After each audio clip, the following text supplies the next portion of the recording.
All right, everybody, we want to welcome you to Forgetting Walls this week and say, I am Keith. And I'm Justin. Well, how are we doing this week, Justin? Doing well. Been busy as always, but glad to be here. Glad to be kind of take a break and kind of do this podcast and just talk for a little bit. Yeah, man, I've actually been looking forward all week to record this podcast because I guess I'm so self-critical about everything. You know, I'm just really bad on myself, and I'm listening I'm the to same myself. way. I totally understand. Yeah, you know, and so we're listening to the podcast this week, and I'm like, oh my gosh, I can't believe I sound so. I don't want to say dorky, but I guess. I mean, we are dorky. I mean, that's kind of us. It's not. Yeah, I guess so. It was just rough, you know, because. You know, we really tried to format up a different idea for a podcast last week, and then after listening to it, I'm like, maybe we need to go in a different direction. Yeah. So that's what we're gonna. Well, we're not going in a different direction. We're just gonna get back to the basics of things.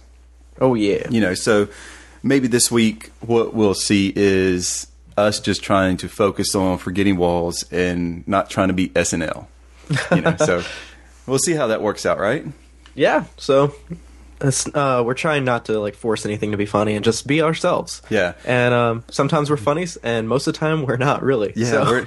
We're not as funny as we think we are. We like to think so, but yeah. Yeah. We do a lot of laughing, but I think we're just actually laughing at ourselves. Yeah. But anyways, absolutely. But yeah, I was. You know, I guess it may not be real funny, but I was thinking. You know, we did the whole segment last week with the Pavlov wristband, right? Oh, yeah. And you remember, you know, it shocks you when, you know, you're not eating right. Or my favorite thing was you could program it to shock you when you text your ex-girlfriend or boyfriend. Now, that was, for me, that was great. So, but I was also thinking, you know, let's be serious for a second. You know, he was talking about Ivan. Ivan Pavlov. But Ivan Pavlov, you know, did the experiments with the dogs. He kind of conditioned them to, I guess, eat when the bell rings. So every time you ring the bell, the dogs would go eat.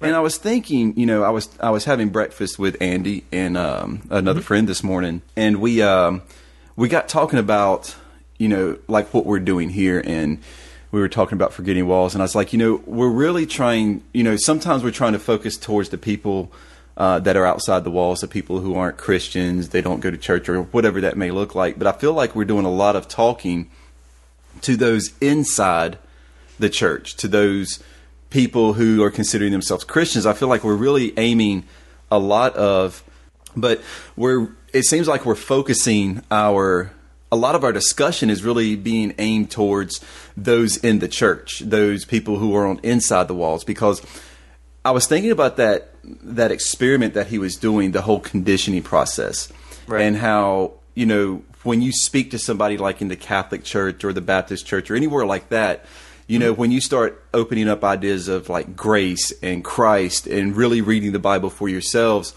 I think that gets people kind of ruffled. Their feathers get ruffled. They feel kind of offended because they know what they know. They've been taught for so long. And I feel like it's kind of like that experiment Pavlov did, that the church has conditioned people to believe a certain way, that they can't break that habitual nature to go to the feeding bowl every time the bell rings. You get what I'm saying? Yeah, I get what you're saying. And I'm not sure if it's so much as the church has conditioned people as, like, I mean, we hear a huge thing in the Protestant Reformation is, you know, we have our own Bibles, we can, you know, read for ourselves and stuff like that. And so I think you ask a lot of people, I mean, I think you can pretty much ask any Christian, like, is it good to read the Bible for yourself and decide and kind of think for yourself? And they'd be like, yes, absolutely. But do they actually do that? Well, yeah. And I think that's where the difference is. Well, yeah, and I'm not going to blame the church, right? institution in of itself for everybody's conditional training, but I want you to think. I mean, you take some deep-rooted Catholics. I mean, nothing against Catholics at all, but if you take some people who are rooted in Catholicism and then you say something about, Mary just being the mother of Christ and things like that, it's something that's been taught to them so many times that without looking at the Bible, and maybe, I don't know if all people are reading the Bible themselves or not, but without actually looking at the scripture and asking the questions themselves, they just automatically, with the automatic response that, yeah. Absolutely. And I would tend to agree with people in the Baptist church when you say beer. Their mind automatically says totally bad. You're going, not that you'll go to hell because you have a beer, but it's that mentality that it's the automatic response. I think what I was, we were talking about this morning, and for me and you, we're really just trying to say, hey, stop being automatic in your responses and ask the question to yourself. Even if you come to the same conclusion, if you ask that question to yourself, then I'm more comfortable with your answer. Right. I don't want your answer to be an automated response from, just because somebody taught you that year after year after year after year, and you're conditioned to go to the feeding bowl every time the bell rings. That I want to know at least that you've thought through these things. Yeah, that what you believe is what you believe, not what somebody else has believed. Exactly. So that. I don't know. That was just one of the things this morning that was rattling in my head. I really wanted just to kind of throw out there at you, because I think that's something. I think for us at Forgetting Walls, that's our main purpose. We want to have the conversation. We want to have a dialogue, but we want you to just ask the questions yourselves. Look in the mirror and go, is that what I believe? Right. Because yes, me and you, and I think people who are on board with us want everybody to know that Christ is Lord. Right. But if you don't believe that, that's fine. But do you not believe that because that's your belief? Right. I would even throw it at atheists. A person who's an atheist, is that what you believe because you have come to that conclusion yourself, or is that what you believe because the people around you believe that? Maybe your parents or friends or your social circle, so to speak. So I don't know. It was just interesting to talk about that this morning and kind of relate that to what we were talking about last week with that crazy wristband. Because I mean, think about it like this. I mean, a wristband like that could really help the Christians in a church, right, to be perfect, Oh, absolutely. Set it up for the different sins that you don't want to commit, and every time you start getting into that sin, every time you grab a beer, shock you. Every time you lust, shock you. Every time. That would be interesting. I wonder if you could program it. I mean, how could you program it to, shock you every time that you're lusting? Would it have to be telepathic in a sense to grab that, or is it just every time you hop on? I mean, I guess if you really want to imagine, I mean, they have programs out there now that can help you get away from the pornography industry online. But I mean, to really get into your mind, now that would be crazy. Yeah. I don't know if I'd be okay with that. I don't think I'd be okay with it either, but that would be an interesting invention in of itself. Yeah, definitely. Something else I was thinking about this week, and this is totally off subject, No, go for it. It's just like, blah. But I was thinking about anniversaries, right? Okay. The word anniversary. I mean, what does anniversary mean in of itself? I mean, without us looking at the dictionary, without us going to Google and searching it up, when I say anniversary, what definition comes to mind? Well, my first initial thought was to break it down into Latin, and it's no, go ahead. No, go ahead. I mean, absolutely. If that's what you want to do, go do it. So this is a total guess, and so I have no idea if this is right, but I think the beginning, Anna, it reminds me of annual, so yearly. Right. And then I don't know, versary. I have no idea what that would be. Maybe when I think of it, I think of yearly celebration or yearly remembrance of some sort. Yeah. Absolutely. And forgive the dings because I cannot root out my Facebook messages on the computer. One day I'll get this all straight where we won't have these issues. No, we won't. No, we won't. We're that bad. But yeah, you're right. I think of anniversaries as things that happen once a year, whether it's, your marriage, your wedding anniversary, something that happens once a year. Birthdays are an anniversary of the day that you were born. Right. Anniversaries of the times that you started a job, or, things like that. So I don't know, I was just getting kind of bugged because I was thinking about, somebody had mentioned, I don't know where I was listening to it, or if I overheard it at, like a store or something, but somebody was like, oh, it's our 6-week anniversary. It's our 3-month anniversary. Oh, honey, we have to celebrate it. It's our 3-month anniversary. And I'm thinking, that's not what that means. You can't have a 3-month anniversary. I'm like, okay, I'm having my fourth. I'm having the 1/4 anniversary, or my half anniversary, or my 2/3 anniversary. Break it down. I was like, 1 month anniversary. So that'd be my 1/12th anniversary. I don't know. I just kept being kind of literal, and it was something that just kind of got under my skin for about 5 minutes driving the truck. I think it was like Thursday or Friday.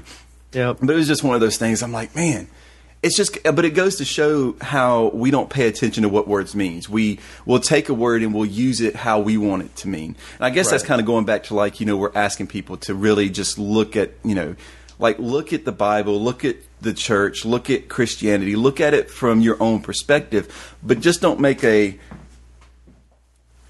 go make a generalized assumption about something because that's how you want it to be. Don't try to twist it into your own words. So I guess in the front side of it, we were talking about, hey, we want you to read the Bible for yourself. We want you to question and ask and come to the conclusion yourself, but don't twist the words. Don't twist things in such a way that makes it palatable for you. Right. In that sense, like, just because you don't want people to drink, don't try to twist the scriptures or change what it means to fit you. Like, exactly. I don't know. I guess in the world, if for me today in the world, it's everybody's trying to make everything their own to make it fit their lifestyle, even if it doesn't technically mean that. And I know anniversary is a silly topic, but I just thought it was a good point to make, that when you look at the word itself, the word means what it means. And if you try to change it to fit what you want it to mean, then it no longer actually has that real meaning. Yeah, but then you get into, like, what do words actually mean? Do we give words meaning, or do words have a meaning separate from themselves? Well, guess what? I'm writing a blog post about that right now. Fantastic. And it wasn't even a plug for the blog post. Go figure. No, it just kind of fit right in there. I had no idea. Yeah, and I didn't even think about it. And it's a tough blog post. I've been writing this post for almost 3 weeks now, and I've been wanting to finish it up. But every time I go back and read it and look at it, I'm seeing. I'm still seeing, I think what I'm going to do is stop writing and I'm going to record everything and just make video blogs because it's easier that way. That way I can say what I want and I don't have to edit it and worry about punctuation and grammar and how sentences flow because I'm just talking. But, that is one of our new concepts coming up. Oh, bless you. Oh, thank you. We just throw everything into the podcast. It's like Seinfeld. You know what I'm saying? It's like Seinfeld. They didn't stop going to the bathroom because they were on the show. They went to the bathroom. Nope. I'm going to the bathroom. Yay. When did you ever see that really on? I want to say Seinfeld was the first sitcom that actually had people using the bathroom in the sitcom. Yeah, I think that's right. And I may be wrong, which there's a very good chance that I'm wrong. But I do think that was it because Seinfeld broke. It broke so many rules of the sitcom genre that it was just great. And I love Seinfeld. I think Seinfeld was a great sitcom just for the simple fact that it was before the cell phone era. Right. Because what was somebody saying? I think I overheard somebody saying that if Seinfeld had cell phones and all the problems would be resolved. Yeah, there would be no show because everything was about communication. Right. But anyways, talking about the anniversaries and that word and meanings, and like you said, I think words have meanings. We developed words and definition for those words based on, I guess, context and cultural situations, maybe. Mm-hmm. Because as we grow as a culture more and more into the future, not only do words change, but we start adding words to define things like vlog, V-L-O-G. 10 years ago, if you would have said, hey, I'm going to do a vlog. People are like, what the hell is that? What do you vlog? What is a vlog? It sounds something from like your Klingon from Star Trek. Oh my gosh. Somebody smacked me for using that reference. But I couldn't find a Star Wars reference, so I went to the Star Trek reference. Go forgive me, my Star Wars people. But it's okay, Keith. I forgive you. But the word vlog, I mean, and I was listening to a podcast and they were talking about the new Scrabble dictionary and the words they added, and vlog is a new Scrabble word. Yeah. So I mean, go figure. But yeah, I'm just thinking, do we have to, like, as a culture, change the meaning of words to fit our culture, or should we have a word or develop a new word to fit that definition? I don't think that we have to change it to fit the culture. I think it just naturally evolves. Well, I was going to say, use the word gay. Yeah. Yeah, that's changed. I mean, it's drastically changed. Oh, yeah. And I'm not saying that, I'm not trying to pick on gay and lesbian people, but I'm just saying if you take that word 50 years ago and you say I'm gay, people would naturally associate that word with being a happy kind of person. Mm-hmm. But 50 years later, when you say gay, I'm gay, they associate it with homosexuality. You see what I'm saying? Yeah. And it's just a word that a three-letter word. That culture in itself has changed because, and I think that would be great. That would be a great word study. Like, just that one word. The evolution of that word. Yeah. Yeah. So, I don't know. I guess something to start out the day with is just, talking about words. What do words mean? Like, ponder. If we could ponder the semantics of the verbiage that is used in daily life, then we would come up with this. And it's just funny for me because if you listen to the podcast, you realize I am not an articulate person with words. I have a hard time with them. I'm usually sitting here trying to think, all right, use a good word, and then I use the word that absolutely is the simplest of all nature to use. And I'm trying to sound professional, but honestly, we just got to face the fact that I'm not professional. No, neither of us are, so don't worry about that. I'm much better in writing my thoughts than actually speaking them, so... Yeah, I kind of feel the same way because at least I can go back 100 times and find the right word to use in that sentence. The sources are great. Yes. So, Justin, since we're kind of cutting out a lot of the extracurricular... Extracurricular? What are we, in school? Well, I think we're in podcasting school. We're learning. Fine, whatever. I'll take it. But we're going to cut out all the extra stuff for now because, really? Damn it, Keith. Come on, man. I'm sorry, but we're in the process of trying to rent a new place, and people are messaging me, and I don't know. That's exciting. No, it's not. It's really not. It's not exciting for any of whatever reason you want to think of. But anyways, there you go, shooting down my positivity again. Yeah, we're going to have a lot of... I was trying to do this podcast this week without a lot of editing, and look, we're going to have a lot of editing now. No, this is all going in.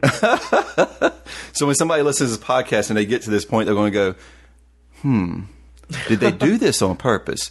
People, we don't do anything on purpose. Nope. And when we do, it usually backfires in our face. Yep. But I don't even know where I was going with all that before I got hit with the ding from Facebook.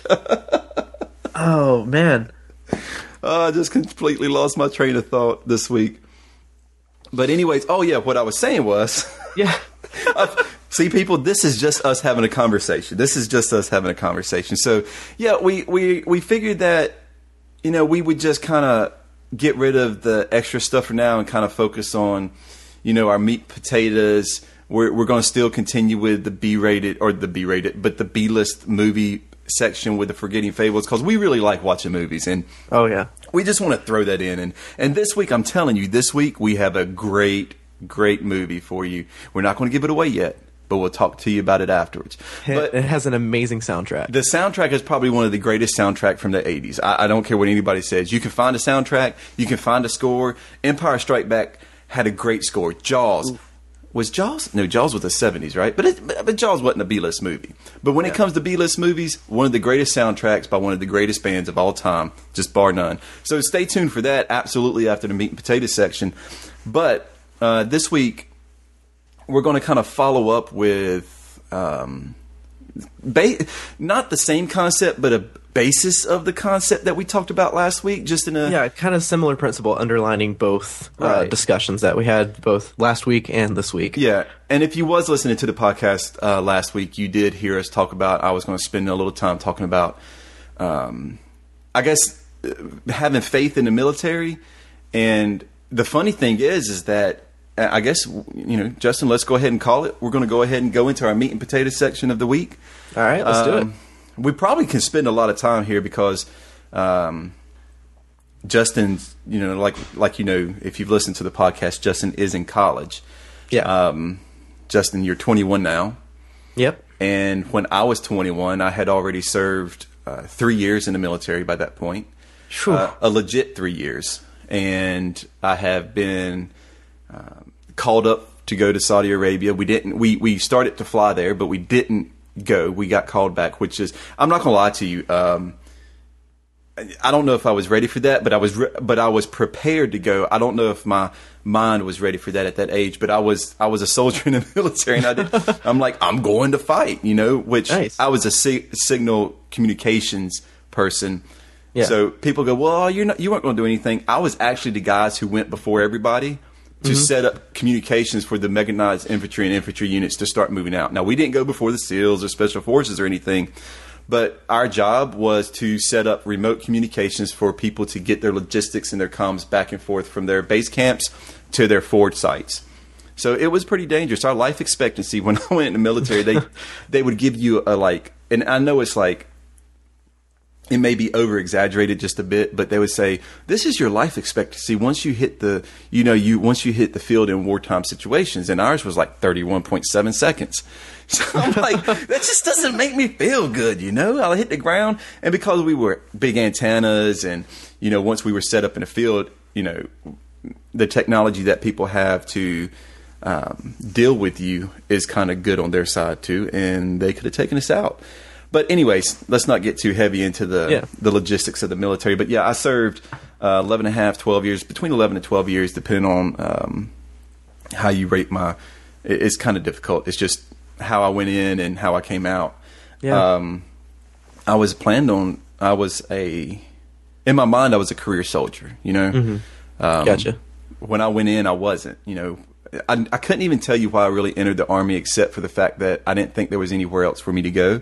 Gotcha. It wasn't like I was a dumb kid because I had graduated college, and I try to throw not an arrogant pitch at it, but I did graduate college with a 4.0. I'm going to graduate at Liberty with right, much later. Yeah, much later in life.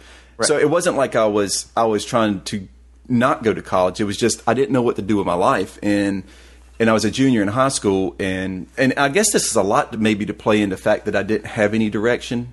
Mm-hmm. Maybe because I was lacking God or Jesus at that time. Yeah.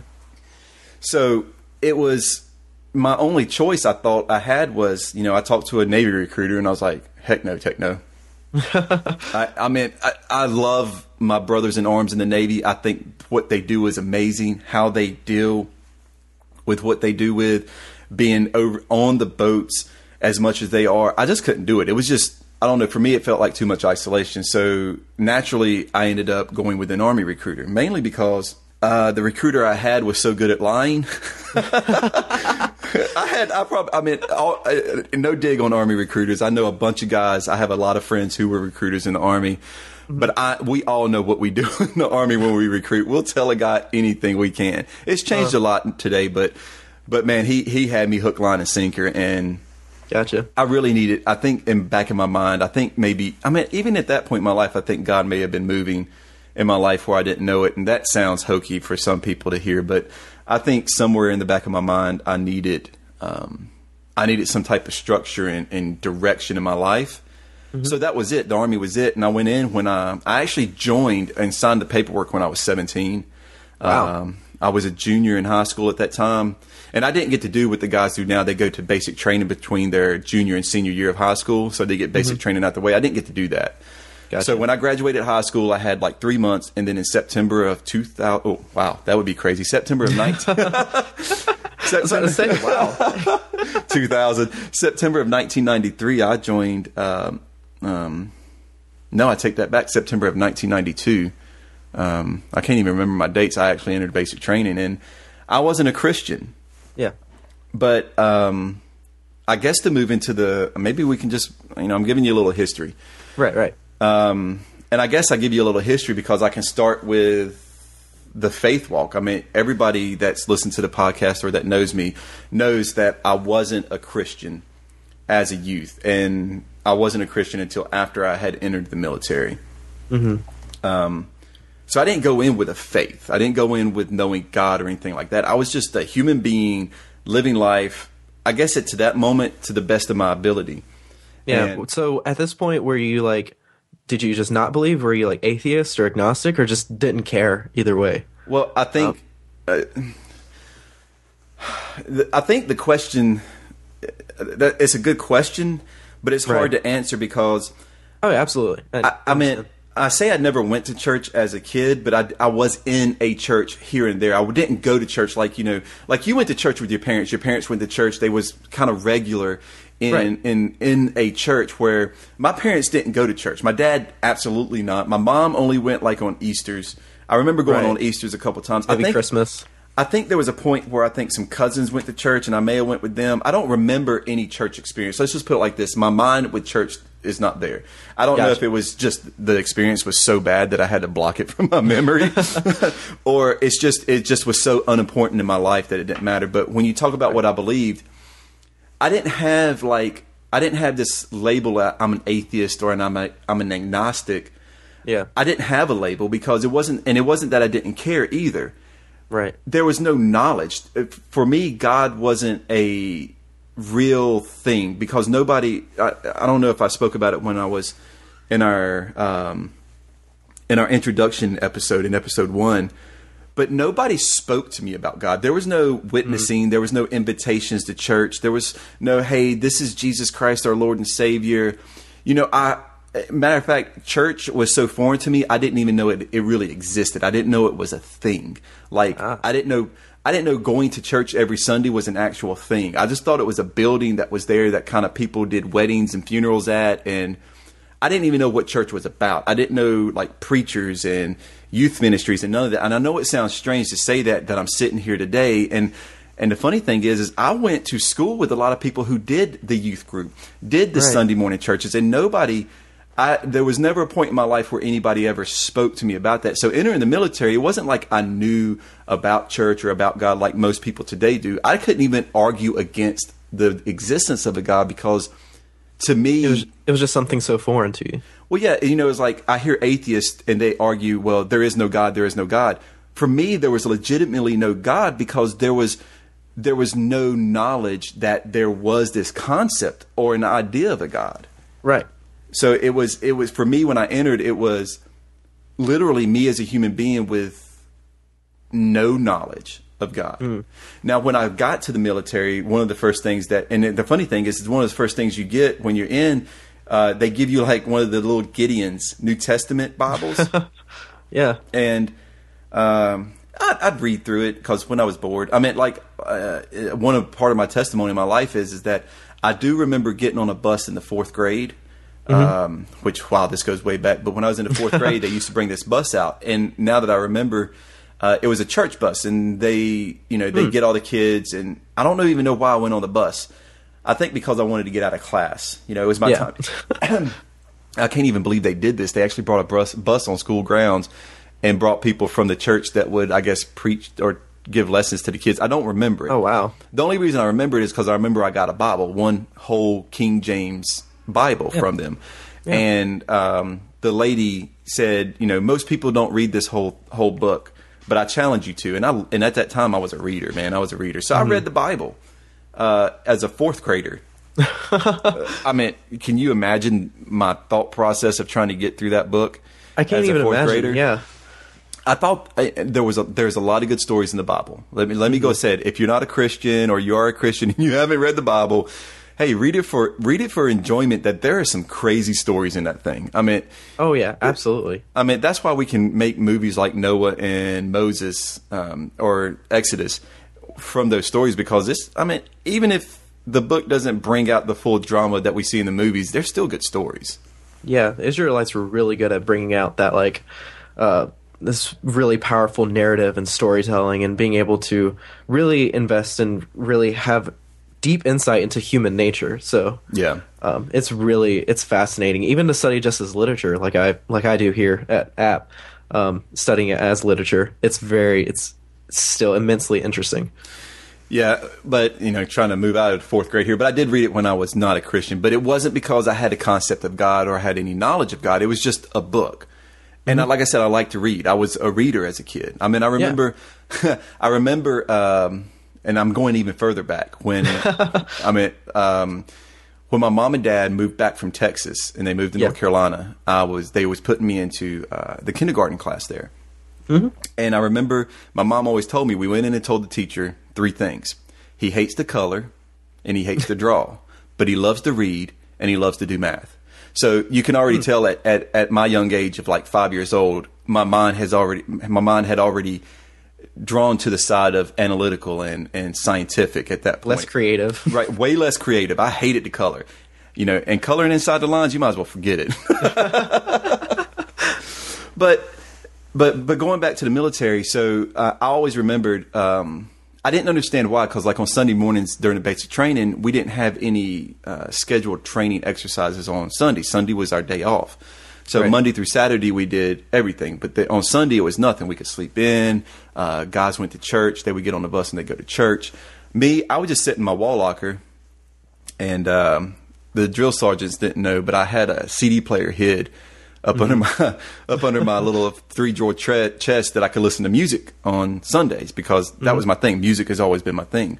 Yeah. And but everybody else would go to church, and I didn't understand. I was like, where do you go on Sunday morning? Why do you, and they got, they had to dress in their Class A's and stuff, which that sucked all by itself. Right. But they, and I was asking, I was like, what, you go to, where do you go? I was like, well, I go to church. And I'm like, what is this church thing? And they, no, but still, even at that point, nobody ever sat down and explained to me who God was, who Jesus was, and what this church thing was. So I never really got it. I mean, even to this point in my life, nobody had ever proselytized to me. Nobody had ever actually spoke about the gospel to me, which is, I'm sitting here today and I still have a hard time believing that nobody did. Like, did I block it out of my mind? But legitimately, nobody ever did. So I'm in the military, and I'm not even an atheist. Now, I believe in evolution. I believe in science. Right. I held to the Big Bang Theory. So there was a lot of things I was holding to, because those are the things that I studied. I saw them. I read them in books. I had great science teachers through middle school and high school. And I still just stuck to those things. And, of course, we didn't have the internet. So what you learned either on your own or through school. So it's not like today where we have this wealth of information at our fingertips. It's a whole different ballgame for me when I was growing up. Right. So when you learned something, you learned it. And there was not a lot of understanding of faith and belief. It wasn't like I believed it. I knew it because we learned it. It was just a different era. So anyways, I guess maybe move forward a little bit. For me, being in the military at that moment, there wasn't, I think they all branches of the service have, what they call chaplains. And the only chaplains that I remember back in my early days in the military were Protestant and Jewish chaplains and Catholic chaplains. They had Catholic guys and they had Protestants and Jewish guys, but there wasn't a lot of other like Muslim or Hindu or anybody like that. There wasn't any interfaith. Right. Probably because there's a lot less need for it. Yeah. Well, and of course back then, I guess from understanding what I know about religion and faiths now, that Christendom was the only real religion of the United States in a sense. Not that there weren't other religions and people didn't believe in Jesus and those things. There weren't people against it, but as a regulation set of religion, Christianity was it. Yeah. And Judaism. I guess for me, and relationships and everything was just normal because I was a human being who just was normal. But of course, we moved past basic training. We moved past my advanced individual training for school, for my job, and we get into my permanent duty station. It's still the same thing. It's just me being a human being. being very sinful, doing what I saw life as life, and there was no morality. See, and that's, I don't know, maybe this will go all over the place, Justin, but no, that's fine. When you think about, we hear atheists talk about there's this stance of morality outside of God. You have this moral compass because you're a human being. Bro, without God, and I'm saying this because I was a person without God, like legitimately no knowledge of God. There was no moral compass. There was no sense of what morality is and what it isn't. At that point, I was just doing what I thought I wanted to do at that moment. If I wanted to get drunk, I got drunk. And not trying to focus on the drinking, but if I wanted to go out and have sex with a woman, I'd go out and have sex with a woman. I didn't care. And honestly, at that time, I didn't care if they were married, if they weren't married. I didn't care about any of those things, because my life was my life. I was living it the way I wanted to live it, because that's what made me feel good. And there was no knowledge of, I'm trying to satisfy a hole in my life, and I'm trying to fill this void of being lonely or depressed. It wasn't nothing about it. It was never about that. It was about having fun, in my mind, what fun was, and doing what I wanted. I had no moral compass. I mean, we could go back and talk all about my testimony up until the day I met Jesus. And there was never a moment in my life that was about a moral compass. I did. And the only morality that I had was the rules and regulations that either my parents put on me, the world put on me, as in government laws, speeding and don't steal and things like that, and what the Army put on me. But even in those instances of laws and regulations, I didn't even follow those, because I thought, well, that's your rule, not mine. Like stealing. I was a common little criminal when I was in high school. I mean, I'm being legit. No, I remember you telling me stories last time I was over. Yeah, I mean, we go shoplifting, and whatever we wanted to do, doing. I mean, okay, people, I was, and I am still a horrible person today. I'm just saved by the grace of God, and I get away from those things so I don't hurt others and hurt myself. But back in those days, there was no moral compass, and people go, "Oh, you're a bad person." I'm just a person, I didn't. Did I distinguish between good and bad then? No, I just said I'm living my life the way I want to live it. You do yours, let me do mine. If I break the law and get caught, then I broke the law and get caught. But up until that point, even in the military and going through it, there just no faith, no God. And you know what? I didn't have any issues. I mean, I had issues. I mean, there was something definitely wrong with me, but. But as far as living life and being around other people, I liked who I liked, and I didn't like who I didn't like, and I hung around who I want to, and I didn't. There was no battle in my mind like, well, should I hang around that person? Can I be friends with that person? They seem kind of cool, and all right, but do I really want to spend my time with them? Yeah. And I started to realize that when later in my life that, man, that was such an easy way to live. There was no. There was, in my mind, I never had to condemn a person or judge a person outside of just me being who I was. Right. So, anyways, eventually meet my wife. She had always been in the church. Her dad, a deacon. Her mom, actually, a graduate of a theological seminary. She knew the church. She had always been in church, kind of like you, always been in the church. And so she's the one who actually introduced me to the concept of going to church and why you go to church. And all those things were void in my mentality, in my experience in life. That was void. And of course, I'm going to the Korean church. I'm sorry, the Korean American church or whatever. Right. But it's crazy. I loved going to the Korean church because every Sunday after service, full Korean spread, I ate like a king. Oh, and they love to stuff you. Oh my gosh, it was amazing. I mean, if anything came out of my church experiences as a young adult was the Korean church and loving every moment of it. But I still didn't understand. I mean, I'm going to a Korean church. Nobody's really. I mean, you're going to hear preaching, even if there's an American side to it too. It's just this preaching, and there was nobody ever really. Explain things to me. So up until this point, Justin, the military, there was, I guess from my side of it, and maybe I don't know. I really don't even know how I want to put this. I think our culture has changed from the early 80s or the 80s and the early 90s of how Christians approach mission and things, because I don't remember in any of the areas I was ever in any type of outreach to us. Nobody on post was outreaching to us. And if they were, they totally skipped my door. I mean, I don't know. And I say, I always believe that, because I'm a Christian now and I study the Bible, I believe God has certain plans and directions for our lives. Right. And I've always asked God, and I mean, if anybody could want to not believe in God, I probably could be that person, because I'm always asking God, why did I have to go through all I went through? Why did I miss out on what I know now? Why did I not get these experiences as a youth? And maybe it's just because so I can have the experiences I did to relate to people. Right. I mean, today I'm a firm believer. Today, nobody can shake my faith. I don't care what anybody says. I believe what I believe because I believe it. Mm-hmm.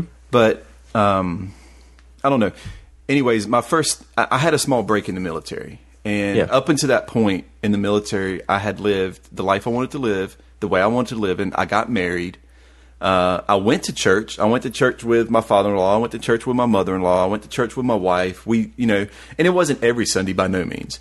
But I do remember my wife had one of those little picture Bibles. It was the picture Bible. Yeah. And I went through it. And it was interesting because I started to read the stories maybe from a little bit different light, but nothing really clicked. Yeah. Nothing really. Yeah, it's still, there was nothing there because there was I don't think at any point up until this point, my wife would talk to me about, kind of, but we still didn't have real conversations about, who Jesus is and about being saved. Altar calls and things like that. I didn't and none of that, all that was foreign to me. So I guess what I'm saying, up until this point in my life, the people that we're trying to reach on outside the wall, those who aren't Christians, and we as Christians are trying to give this gospel message, this ministry presentation, all these things. I think what we're forgetting is that people it's not that they don't want to a lot of times, it's just they have no understanding. There is no concept of what we're doing. It is so foreign to them. Yeah, a lot of times we assume that the gospel and the message, especially since, we live in the Bible Belt in the South, we assume that the message is explicit, is implicit. And that we assume people already know the basic message. Oh yeah, Jesus died for your sins, da da da da. And a lot of times people have been going to church for years and really don't know what the gospel is. No, exactly. And that was me. Even, it wasn't like I was going to church for years or anything, but maybe a year. And it wasn't every Sunday. And I was going to a place that somebody had to translate the Korean pastor's message. And let's just be frank. I love the Korean church. I love Korean people because my wife's, half Korean, which she might get mad at me that I'm saying all this. But, but the thing is that the messages they weren't so evangelistic in how to explain things, especially if an American guy's sitting in a Korean church.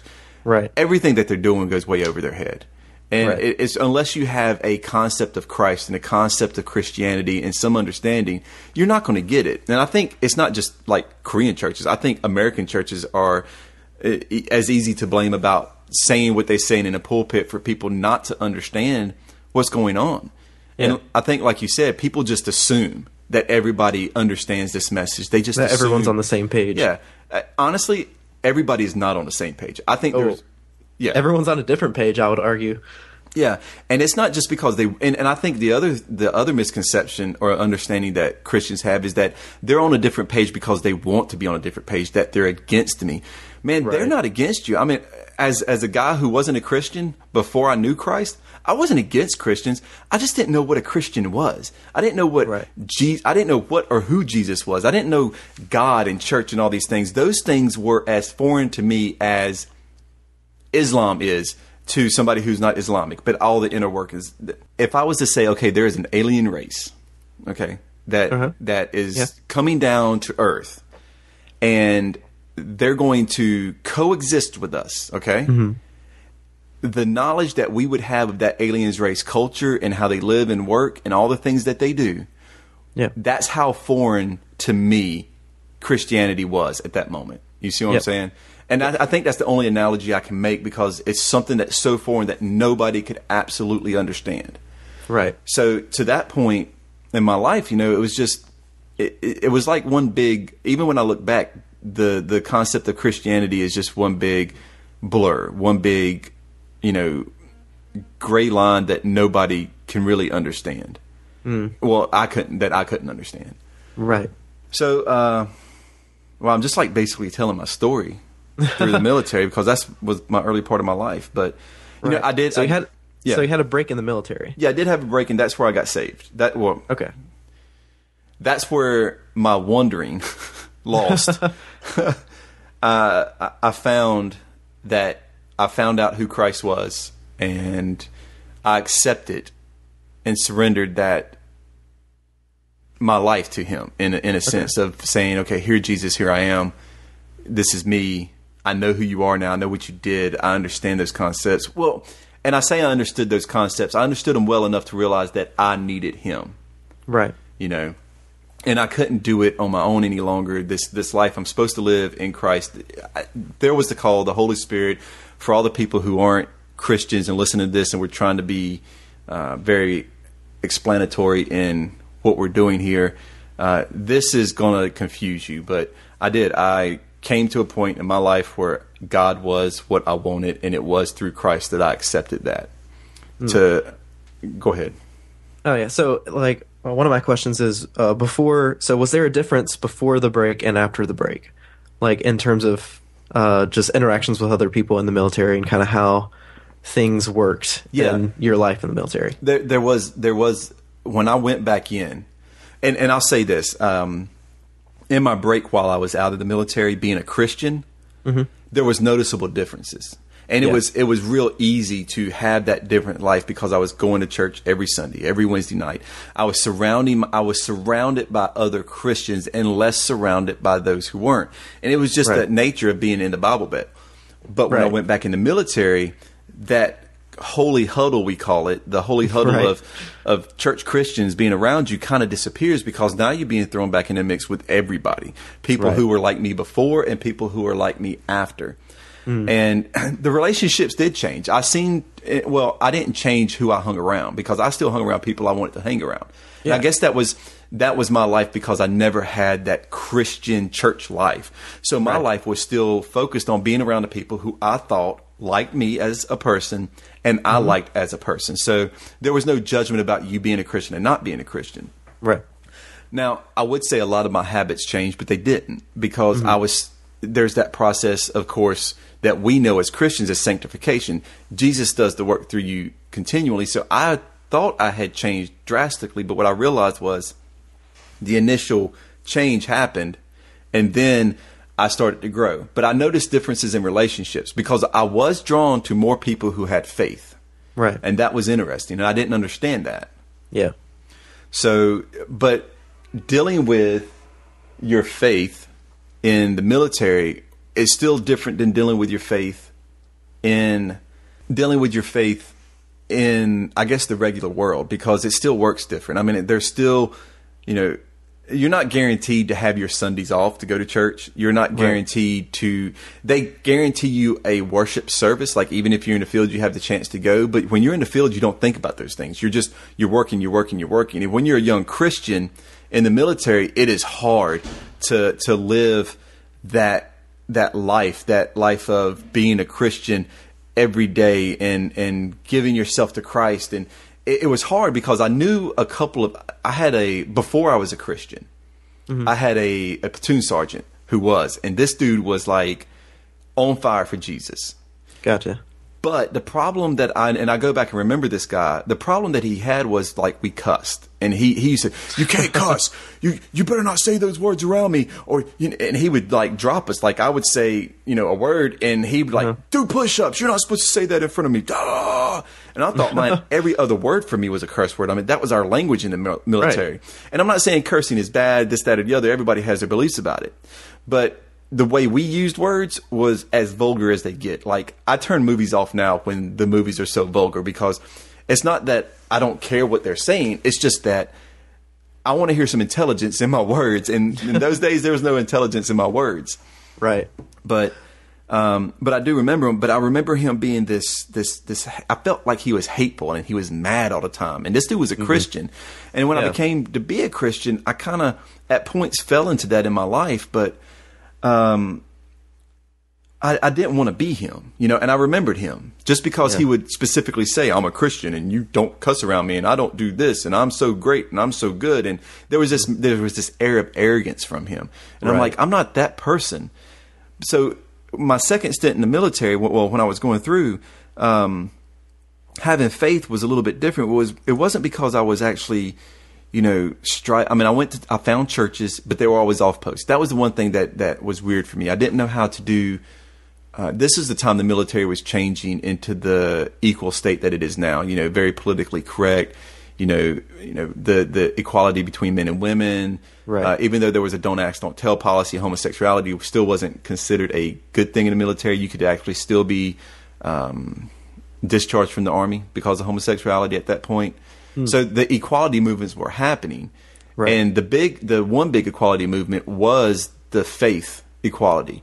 For Muslims, for Hindus, for Christians, for Mormons, for Jewish. The chaplains were coming in. There was less, and there was no proselytizing for chaplains. You could help somebody, but they had to almost bring up the faith things. And, you couldn't, there was this whole change in the military happening. So churches on base or worship services on base were very bland and weird. And I was still growing in church, and I got saved in a very traditional one piano preacher saying, no choir kind of church. It was very, very Southern traditional type of church. So when you start in that's what you kind of know. You kind of stick with that. Right. So the churches we went to were, and I really didn't like worship music or worship. I didn't like singing hymns. I didn't like singing. I was like, I just want the dude to preach and give me a message so I can feel empowered with God and I can throw stones at people who weren't, even though I was still a person in sin or a person who had sin in my life. Yeah. But I still didn't see that. But it was hard in the military because I think having faith in the military, the big thing is that there's no way to actually, you can live out your faith in the military if you're true to yourself in Christ and true to Christ in you. Mm-hmm. But if you don't have that ability or that knowledge how to do that, the military will absolutely crush you in your faith, because it's not a place that faith is lived out. It is you're dealing with so many things. Like if you go to war, if you're in a wartime conflict, which I was in Bosnia, there's a lot of things that goes on there that really, and I'm going to get to Bosnia because Bosnia is the moment that my faith and everything changed. Yeah. But up until that point, people didn't live out their faith. I know there was a lot of people who went to church and there was a lot of quote unquote Christians in the military, but there was no discipleship groups. There was nobody actually, trying to help other, we weren't trying to help each other live as Christians. So it was a very murky and dark era as far as my Christian life goes in those first moments. But relationships, weren't based off who had faith and who didn't have faith. It was a very open place. Our faith was lessened to our brotherhood in arms, so to speak. You understand what I'm saying? So it kind of took a back seat to the fact that you were soldiers. Yeah, you were. Absolutely. Yeah. It was this is my buddy. We're in the same foxhole together, and we're gonna protect each other till we're dead. We're going to do these things for our country. That was a lot of the things. It was always about, and not for every soldier, but for me, it was about, fighting for my country, fighting for my brother. And then when you become a sergeant or an NCO or non-commissioned officer in the Army, it was a whole new brotherhood. You had a whole new family that you stuck by and you lived with, and you would die for each other. Legit. Whether you were in wartime situations or you was out at the club on Saturday night, you were brothers and you would die for each other. You know what I'm saying? Right. So it's just the whole life of Christ kind of took a back seat to being a soldier, and that was one of the tough things because I didn't know how to balance that. A lot of that I can just say, well, there was no discipleship in my life. Nobody was able to mentor me in those things, and that happened later. But it happened later after my visit to Bosnia that those things in my life changed. Mm-hmm. So what happened in Bosnia? Well, because I've heard a little bit of it, but let's just say, and I'll put this in the simplest of terms first. Okay. Bosnia caused me to stop looking at myself. It showed me that there are people in the world who need, I don't know, compassion and grace and love more than I needed it. Because I guess up until this point, I was still a selfish person. I was very narcissistic. A lot of my life was about me. And I mean, it was even told in my actions. I mean, you got to understand, even though I knew Christ, I didn't understand the concept or the detriment of pornography. I didn't understand the detriment of how indulgent in things I was, and all those things. I mean, there was no mentorship. There was no definition of what sin was, because sin to me was you don't sleep around on your wife, and sin was you don't get drunk, or sin was you don't murder people, or there was no concept of keeping the Sabbath holy and God's name, and there was those things. There's just these external actions that were considered bad, like you don't do this, don't do that, and then you'll be good. Yeah, there was no concept of what it meant to love God and love others. That was never taught to me. It was always, when I was in church, it was the list of do's and do nots. Right. So there was so for me to this point today, I'm different. But then, people go, well, you did this, this. Were you a Christian? I'm like, but there was no concept or accountability or responsibility of what I was doing, because there was no knowledge of it. I just thought I was a Christian living for Jesus, but I really, in essence, I wasn't. So I tend to think, sometimes I think, man, was I really saved? But I think there's that point in your life where you say, well, I really do believe in Jesus. I really do believe in his resurrection. I do believe in that death. I do think he's Lord and Savior, but I still didn't know what that quite meant at that moment. Right. But in Bosnia, well, the first thing was I was, when I got to my main place in Bosnia, my buddy, I hope he's listening, he was my soldier, but he's above all, he's a brother and he's a friend to me. But at that time, he was one of my soldiers, one of the guys that I was in charge of. And at that time, he was known to me as PFC or private or specialist, whatever. At that point, Lavelle. Today, people probably know him more on Facebook as Sean Judah. But but we roomed together. He was, I guess you say, my bunkmate. And we watched a lot of kung fu flicks together, more than you could ever imagine.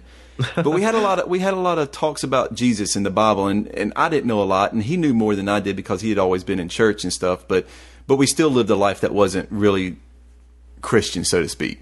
Right. But we did talk a lot about the Bible and stuff. But there was this moment we used to go on patrols into Tuzla, or the town that we were stationed in, and we'd go into the town and patrols, and we'd walk through the town, and and it was just war torn, man. I mean, there's 50 caliber bullet holes inside of buildings, orphans running the streets because their parents had died in the war. I mean, there was a lot of going on, and there's this disparity between the races, the Serbians, the Muslims, and this is how unknowledgeable or maybe ignorant I was of religions, because I didn't understand the war of religion that was going on there. Right. But there was this group of people, and in the church world, we know them as the Roma, the gypsies, the ones who, that roam. They didn't really have, and everybody hated them. But there was these three kids that, and I think this is what changed my entire life, was that I was in the town, and there's these three kids, and all the kids are always coming up asking for money and asking for food, because it's the nature of the beast when you go into a third world country or a country that is devastated. The kids are looking for something. And there was these three children, and there was two little boys, and there was this younger child. And I was asking our translator that day, about these children, and we were all kind of conversating back and forth with the children, and we were giving them some sodas and stuff like that, and he was telling us their story. And the youngest one, who had the head was shaved, so I thought it was a boy. Right. And the translator told us that it was a girl, and said that they shaved her head so she wouldn't get stolen, because little girls would be stolen, kidnapped, and taken off into either slavery, sex trafficking, prostitution, and things like that. They would raise them in that. And this child couldn't have been she was younger than two or under, or she may have been 3, I don't know, but she was small, and she could just barely get out a couple of words, and the brothers would shave her head, and they were telling us that both of their parents were killed in the war, and they just lived on the streets, kind of panhandling. And dude, and those kids she was about the age, or right around the age of my youngest. And that broke my heart, dude. Yeah. I think for the first, I was so devastated that I told everybody that I was just going to stay at camp, and I couldn't go on patrols because I was so broken, and I didn't understand why I was so broken. It destroyed me. I was in tears. I started to pray. I started to pray. I never really had prayed. I prayed in church, and I kind of go home and pray at night and before our food, but I never prayed before that moment. And Right. This is what the military did. This was because of the military. It's because I was in and here that at that moment I had to see a group of people that was not just less fortunate, but I feel like who was completely devastated. And this small little group, this family who had no parents, who was doing what they could to protect their sister, to keep her from being put into something that, would be devastating. Justin, I don't know, dude. It brought me to a place in my life that, number one, I'll never forget. Right. But it put God. Well, here's what it did for me. It made me question everything I believed about God. I'm sure it did. People talk about, all tragedies took me away from God, and my mom or dad died, and why did God take them? And I'm sitting there looking at this countryside, and I'm thinking, God, why did you do this? Yeah. And I was mad and then I said, God, why did you put me in that place with them? Why did I have to see that? Mm-hmm. Why did it affect me like that? Yeah. And I don't know, dude. It was just, I realized that for the few weeks that I had left there, and I can't remember exactly how much longer I had in Bosnia from that point that I met those kids until I left. After I recovered from my devastating depression for like 3 weeks, Yeah. I've never been a depressed person. I've experienced bouts of depression. Like, I'm not clinically diagnosed as to be depressed or to have depression, but I've battled a couple of parts of my life where I've been depressed. And most of the time it was brought on by myself, because Right. I was stupid doing something, and I was just, it just brought me to a place of being upset about myself. Mm-hmm. But this was different. It was an external circumstance that caused this. And it wasn't because I'm not blaming God. It was God was opening my eyes to the world. It was the first time He showed me that life was more than me. That Right. He places a love and a concern and a compassion in our hearts for others. And I know a lot of people say, well, I don't need God to have that. I'm like, but I did, because I would have never saw past myself. Yeah. If it wasn't for that moment in Bosnia. But after that, I would go, and every week I would go and hunt these kids down. Like, I would try to find them and take them food and money and sodas, because the little kid loved Pepsi. Oh, Pepsi, Pepsi, Pepsi. And she'd be like, Mark. And because they wanted, at that, it was Deutschmarks. It was the German mark that was the money then, so we'd give them marks. And Right. it was just, I don't know, dude. It changed everything, how I saw people and God and grace. And it put me to a place where I started reading my Bible from the viewpoint and perspective of Jesus really is Lord and Savior. And He's Lord and Savior He's Lord and Savior in not just in the aspect of my life, but in everybody's life. But He does that through His people, through the people who truly accept Him. Not these quote unquote Christians who are running around and condemning and judging people and throwing Bibles at people. I'm talking about people who love and have compassion for others. That's what He showed me. He showed me life was more than me, and it was about Him getting into everybody's heart so everybody can have this compassion and love. That changed everything. That was, and when I came back from Bosnia, not only did my life change, everything started changing in how I lived. and what I did. Now, I still had a lot of sin I had to deal with in my life. And the military, and I'm not going to lie to you, the military is the hardest place. I feel that if you can live for Christ in the military, you can do it anywhere. That's just how I feel. Because that was me. Because I was always struggling with drinking too much. I was always struggling with my language. I was always struggling with my love, because it was so easy to be hateful. It was so easy to get drunk. It was so easy to do these things because your life was so consumed with all this stress all the time. And then on top of that, having a family. And then on top of that, I got sick. And I mean, my whole life was a mess. I mean, I knew Christ. I knew God. I was going to church, but I refused to let him heal me for some reason. I refused, because I felt so unworthy. I felt so bad because I couldn't do anything, even though, and I had gotten to the point where I started learning how to witness to people, explaining God, trying to get them to understand Jesus. I was doing that in my cul-de-sac. I was doing that in my neighborhood. But I was still having so many issues with trying to live. But through witnessing, through explaining God to people, my life started to change from the inside out. Yeah. And I realized that the problem that I have, and maybe it's not just military, maybe it's different in our culture today, but it's about the individual. We've got to stop leaving it up to the institutions to do the work of God, but his people to do the work. Yeah. So yeah, my relationships, dude, gosh, I can't even explain that. I would grow closer to people who knew Christ, and then we would have conversations about people who didn't know Christ. And and sometimes there was some judgment because I was learning from a flawed system. Right. But I also knew that I knew how much God had done in my life already, and how much he had changed me. And that was so amazing, that I could have this love for people that I normally wouldn't love, that I didn't want to be around. But I was drawn to people who I thought needed Christ, people who were in crisis situations in their lives, people who were having issues in their family. I knew what he did for me. I knew how he changed me. I want people to know that too. So, but it was hard.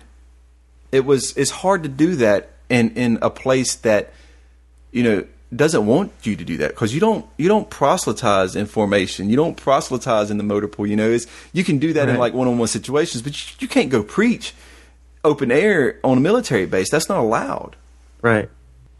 Up until that point, and of course the part I'm telling you in my military career now is after I had my surgery and it went wrong, and I had been a zombie on the couch for 6 months and couldn't walk, and so I didn't do a lot of getting out. I would go to church, and I really wished I had more faith. And this is the other thing. I think it may be more of a faith thing, a growing faith thing for me, but I didn't have faith like I have now. Like, I would trust God to heal me, and he has. He's physically healed me so many ways, because that point in my life, everybody that's listening, I couldn't walk.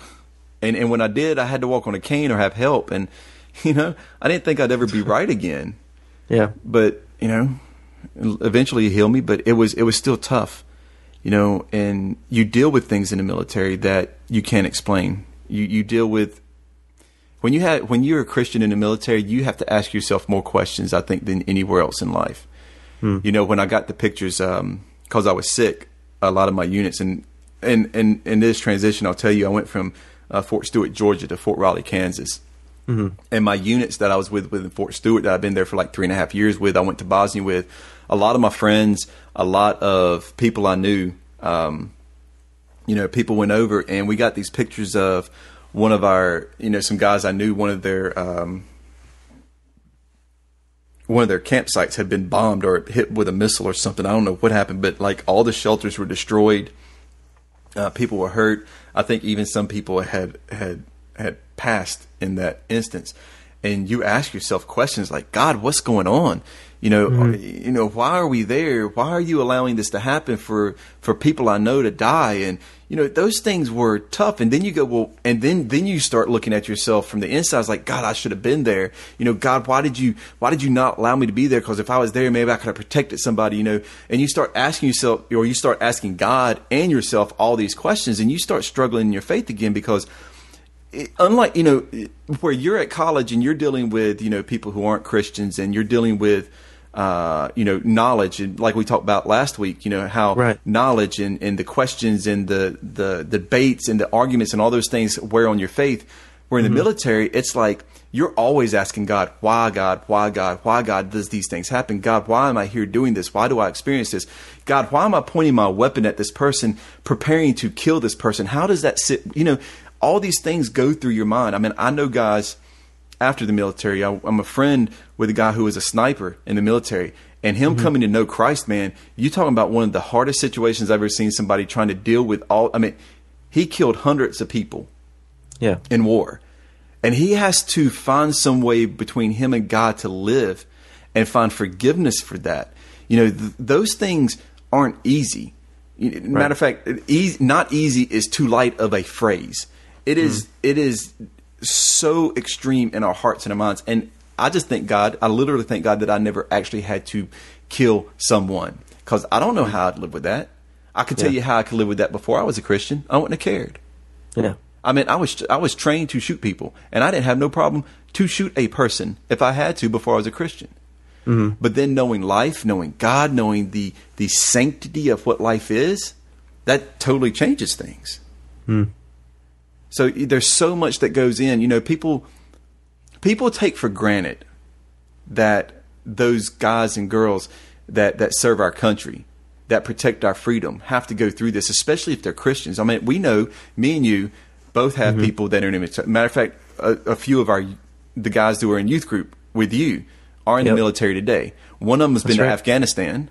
One was in Korea for a while. I mean, not that he was at war, but he was close to the DMZ, and that's not like a safe place. I know that. These guys experience these, and they're having to, question, a lot of things. Their faith, how they live. How do I do these things and still be the guy that you want me to be, God, or girl that you want me to be, God? So I mean, I don't know. I don't really know where to go with this, but faith in the military, dude, I think it's one of the hardest places in America, not in the world, but in America, to truly live out your faith, because there's so many things going on from so many different directions. Yeah, I can definitely see that.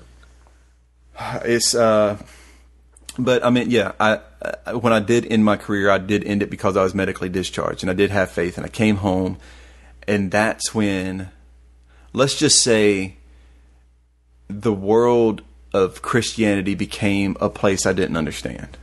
I came back to this world of tradition, and I swam through the tradition in the churches, and I thought I was going in the right directions with mentorship and discipleship, and then I come to the places that was just, it destroyed my faith, and I thought, man, military was a hard place to live and live out your faith, but now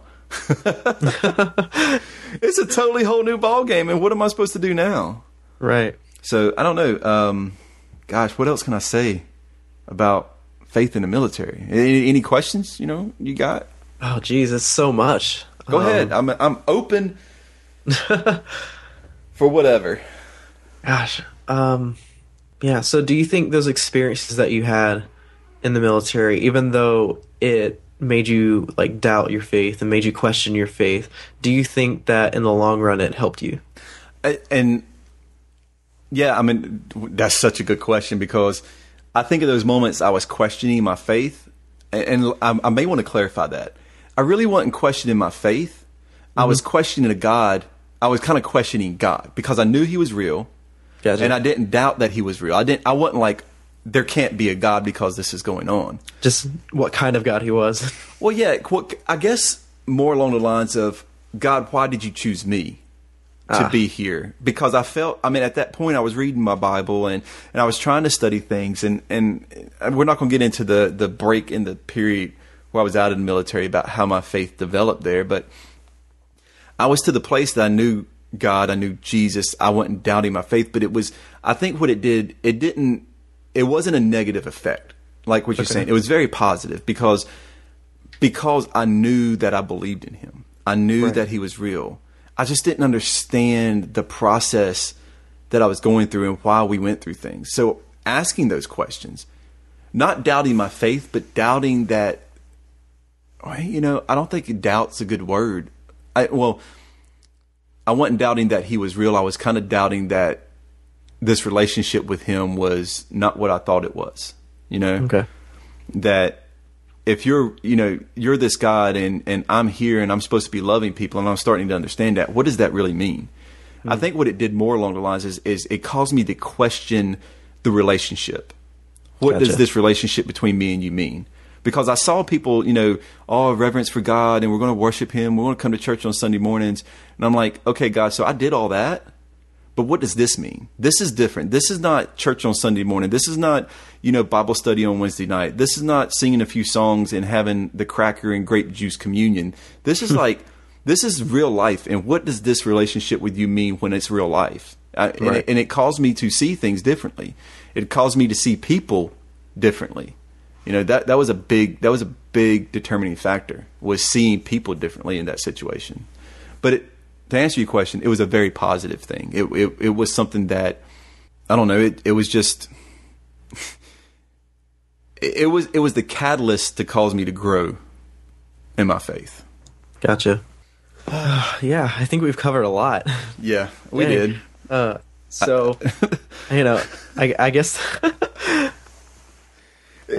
It's hard. I think we can go on for a long time about this. It's just hard because I never thought, I've never really looked back and talked about these things like this in this setting. Yeah. I never have spent time thinking about, I've thought about those moments in Bosnia, and I've talked about it in youth groups, and me and my wife have talked about it, and I've talked about it with friends, but I've never spoke about it to that level, about that moment, because there's other moments that were in the military, there's other moments in Bosnia that affected me, but that one, and there was one more. I don't know if you really want to hear it, but there was one more that kind of shook me. I don't know. You want to hear it? Yeah, go for it. Well, one of our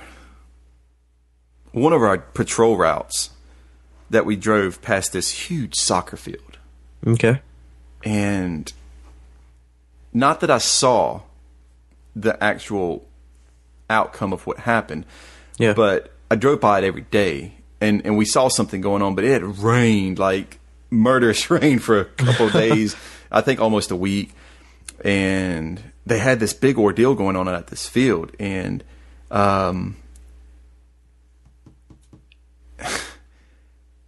And we started asking questions, and everybody was like talking about it. And we was on this little bitty place called Coyote Base, and it was just a little National Guard unit and 2 or 3 of my guys. And we were out there, and drive by, and we was like, "What's going on out there? What's going on out there?" It was like it was like 400 body mass grave under the soccer field, and because it rained so much, the bodies actually floated up through the mud to the surface. Wow! And that was one of those things that was just like devastating. And then there was the story. There wasn't the story, but there's this hotel, I think, on the river, and I don't know which group. I couldn't distinguish the groups today of which, but one group was taking these people up to this floor, and they were executing them and throwing them off the balcony. And in the river, there was this body pile up where they were just like letting people sit.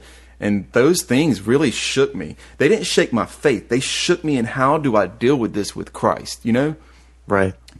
All those things they culminated to points that I couldn't understand.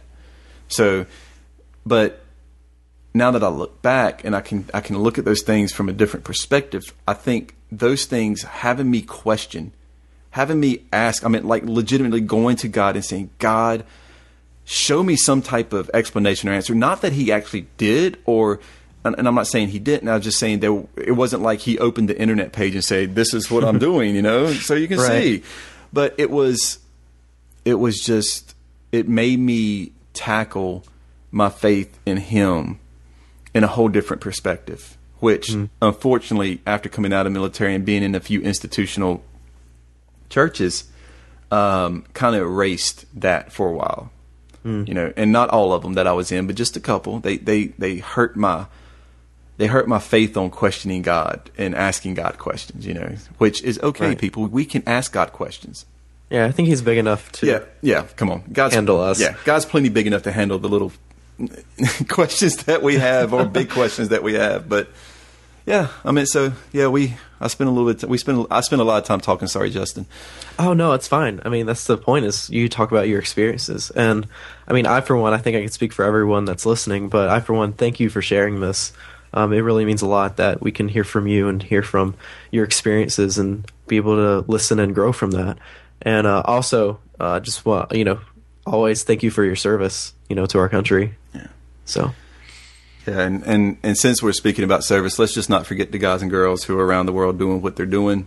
I know a lot of people in America may not appreciate, the war on terror, whatever it's called, or how Army, soldiers do what they do, but they're doing it. They're volunteering. They're not doing it because they have to. Most countries in the world, they make you fight, they make you serve, but these guys and girls are doing it because I guess hopefully they believe in something, or maybe they're getting a little college money, Yep. one way or the other. But they're serving, and let's remember them. Whether you're a Christian, not a Christian, Muslim, not a Muslim, atheist, not whatever you are, whatever you want to label yourself as, you want to pray for them, pray for them. If you want to remember them. But just if you get a chance, tell one of them thank you, because we really do appreciate it when somebody says, "Hey, thanks." Because not that we're trying to look for a reason to find a deserving purpose for serving, but thank yous always work. But yeah, maybe we should move on. All right. Maybe just to lighten up the, maybe we'll lighten up the podcast just a little bit, and we'll go to the place that we love to go. We're going to go into that beautiful world.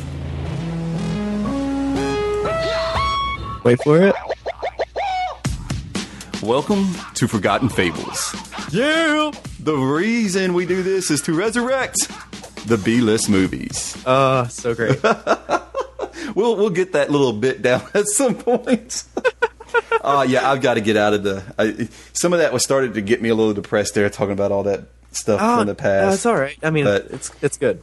But yeah, this week on our Forgotten Fables segment, we are going to resurrect probably one of the forgotten classics from the 80s, one of the science fiction flicks that have been lost to many people, and like me and Justin said earlier, probably one of the greatest soundtracks. Oh yeah, absolutely. One of the greatest soundtracks. So let's play the little intro clip. All right. And let's see how it rolls, and see if anybody at this point, before we mention the movie name, knows what it is.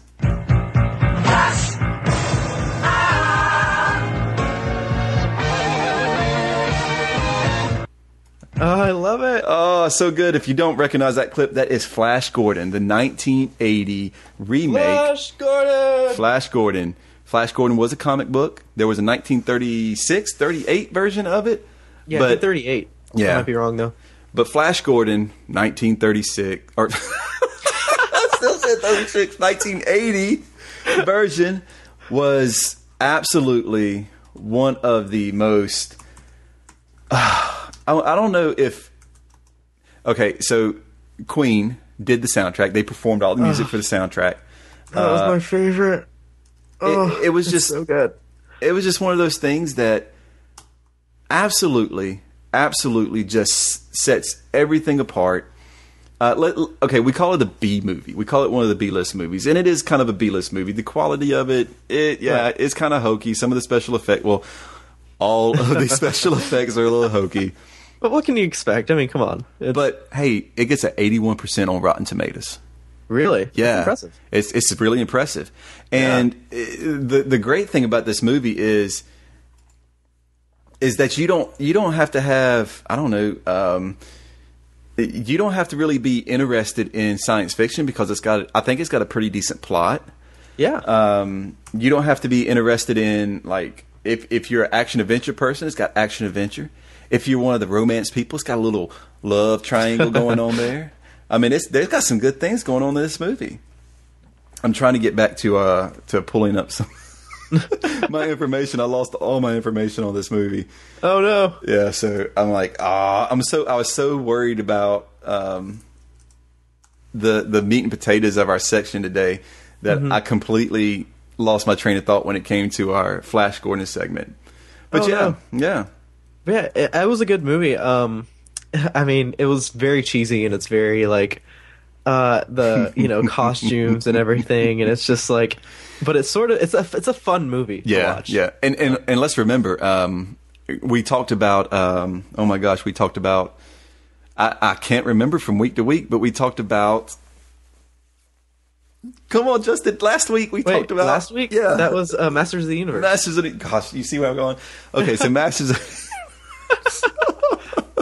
This is so bad. This podcast is supposed to be better than last week, but it is so bad. Oh my gosh. No, you're getting old, Keith. Forgetting stuff. But we watched Masters of the Universe last week, and that was 1987. All right, this movie is 1980. So this movie, this is 1980, which I compare the special effects. Still, not a lot of difference. Nope, not a lot of difference. There were some improvements in the Masters of the Universe graphics. There were some things that were, better. Yeah. But remember that Flash Gordon came out the same year that Empire Strikes Back came out. Ooh. 1980. There we go. So you got Star Wars New Hope in 77. You got Empire Strikes Back, which now you put Empire Strikes Back and Flash Gordon next to each other. That's no competition. Yeah, stark differences. Now, don't get me wrong. It doesn't make me like Flash Gordon less. Yeah, exactly. I mean, it's still to me a great movie. And if you don't know what Flash Gordon about, it's a football player and his friends traveling to the planet Mongo and find themselves fighting the tyranny of Ming the Merciless. Which, honestly, I think if they did a reboot of Flash Gordon with the same plot line, the same everything in today's CGI graphics, I mean, you got a killer blockbuster on your hand with the right actors, and I mean, the plot is good. It's a simple science fiction action adventure plot. I mean, that's what it is. I mean, you got the good guy, you got the villain, you got the love interest, you've got the different. I mean, you got the Hawkmen are my favorite. Voltan is my favorite. He's like the big. He reminds me of the Lord of the Rings, the dwarf in that movie. Is it the dwarf with the big axe? I don't know his name. I'm not a Lord of the Rings fan. Forgive me. Gimli? Somebody can stone me. Is it Gimli? Maybe Gimli. I don't know. Look it up. I'm on it. But he reminds me of him, just kind of like big and bulky and not very bright and just wants to bang on things and get his way. But Sam Jones is Flash Gordon in this movie, which, if you know who he is, great. I don't think there are any... Timothy Dalton is in this, and he plays Pence Barron. That's the one name you'll definitely recognize. Maybe Melody Anderson. She played Dale Arden, the main female lead. Mm-hmm. But overall, no big name people. I mean, come on, Timothy Dalton. Okay, he did play James Bond. Yeah, but that's true. But he was the follow up or the backup to Sean Connery. So really, Timothy Dalton. So overall, Justin, Flash Gordon, was there anything that really just like say, man, that was really great, or that was just really bad? I mean, I really appreciate it because like I'm heavily involved in film and like doing filmography and all that stuff, and just like the way it was shot and like the colors and the costumes really just stuck out to me. And I mean, they were so cheesy, but I don't know, I loved it. I think they pulled the movie together because they separated everybody, kind of like like your modern John Woo films, or like your Crouching Tiger, Hidden Dragon, or Thousand Daggers, The House of a Thousand Daggers. Those movies where the color schemes are like in Hero with Jet Li. Yeah, how the color schemes of each set depicted a different mood, depicted a different environment. I think that's what I mean, we're talking 1980 Flash Gordon. They really did that. They really separated each individual group and the mentality of the people through their costumes. The Hawkmen, I mean, of course, dressed like hawks. And then you had I call them the Robin Hood clan. With all the green tights and the crossbows and stuff. And then you have Ming's guys, the Empire, dressed very dark red, gold, very Empire setting. Not to confuse it with the Empire of Star Wars, but it still had that. It just had that great feel to it. It flowed. There was not a place. I mean, the acting was, yes, there's a lot of cheesiness in it. Yeah, and honestly, It was very. It pushed the boundaries of. You know, I don't want to say morality, but it pushes the boundaries of what's will be considered like okay for kids to watch in certain areas. Oh, absolutely. But I was like, because I was questioning that as I was watching. I was like, is this for kids or is it? I was kind of like, I'm not entirely sure. Don't let your 5-year-old watch it without some supervision. No. But I think I'll end my part on this. My favorite part of the movie was absolutely, when Baron and Gordon are battling on the little disc in what I call it Hulkland. Hulklandia. And the Emperor's dude comes and he's like, you're gonna take you back, we're gonna capture you, we're gonna take all y'all back here, we're gonna destroy the place. And he's there, and then him and Flash battle, and he throws him on the spikes, and his eyeballs and tongue comes budging out the mask. I was like, it reminds me of those balls, those squeeze balls. When you squeeze it, the eyes and tongue pop out. I'm like, that's great. It reminded me of oh gosh, what was that movie? Was it Total Recall? Arnold? Yeah. When their eyes come like, I'm glad people can't see us. I'm glad this is an audio podcast and not a video podcast, because they would be losing their mind right now. All the facial expressions and gestures I'm making. We're crazy. Oh my gosh. So anyways, guys and girls, that's our time this week of Forgotten Fables, where we resurrect B movies of the past. Maybe forgotten classics that you loved, or pieces of movie film history that we never want to see again, but we're here to do one thing, and that's to bring them back and give you everything. So join us again next week when we find another B movie to resurrect in Forgotten Fables. Yeah. Peace. Oh my gosh. We'll never be professional podcasters, people. No, never. Well, I think, Justin, it's about time to wrap up the show this week. Oh, yeah. Oh, man. Wow. We've been going for a while. Yeah. Literally, we've been about an hour and 30 into it. Wow. I guess after some of the editing we'll be about an hour and 20. Probably all the burps. Oh, yeah. Oh, my gosh. That was terrible. And the random noises that just come out of nowhere because I'm a klutz over here. I just want to say, Justin, thanks for sitting basically idle through most of this podcast this week. Oh, it's fine. I'll get a chance to drown you out later. Yeah, I'm sure. Well, everybody, I want to say thanks for listening with us, joining us. If you get a chance, we would absolutely enjoy it if you would just go over to iTunes and give us a rating. I know we plug that at the end of the show, but we want to get everybody involved. And I want to say this week. We usually end with our Coffee Talk question of the week. We really didn't talk about this.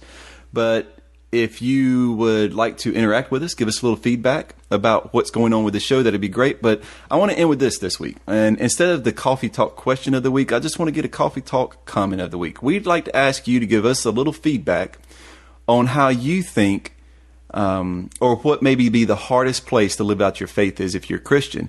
And if you're a non-Christian, what place you really don't see a need for Christians to live out their faith? Maybe just give us a little insight on that. What do you think about, Justin? Or even if you're non-Christian, if you're like atheist, agnostic, whatever. Absolutely. Where's the hardest part for you to live out your faith? Yeah. Is it with your family that might be religious? Is it in a college context where there might be a lot of Christians? Where do you see difficulty in being honest with yourself and being honest with other people about who you are? Yeah. So let's shorten the question down to just this. It doesn't matter what faith you are or what you believe. Where is it hardest for you to live out what you believe? Yep. That's the question of the week. If you want to hit us up at Twitter, at Forgetting Walls, you can go over to the Facebook page, /Forgetting Walls there. You can get us up there and you can leave a comment. We'll have a post that talks about the Coffee Talk question. You can hit us up there. Or you can go over to our website, forgettingwalls.com /podcast, over to the podcast section. And under episode number, we didn't even say the episode number this week. We're at episode number 6. Number 6. So on episode number 6, in the comment section, you can leave your comment there about the Coffee Talk question of the week. You can hit us up, #everything, #Coffee Talk. Well, guys and girls, we appreciate you joining us this week. Justin, thanks always. Yep. Yeah, no problem. Thank you for, again, like I said, thank you for sharing your story. Thank you. I'll get my chance sometime later. Yeah, absolutely. And you know, the funny thing is, as old as I am, that's just like a spit in a bucket for my story. But it was a good chunk. But again, and we want to thank everybody. And this week we'll go ahead and end up. I'm Keith. And I'm Justin. And we just want to remind you that people are not projects, they're people, just like you and just like me. So love them like you love yourself. And we'll see you next week. Peace. See you guys. Oh, well, who wants to live forever?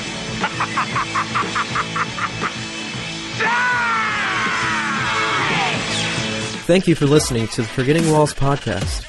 If you're subscribing to us on iTunes, leave us a rating to help us spread the word about this podcast. Remember, the only way this works is if you share your story. So be sure to visit the website and leave us a comment at forgettingwalls.com or find us on Twitter at forgettingwalls and facebook.com/forgettingwalls. Peace.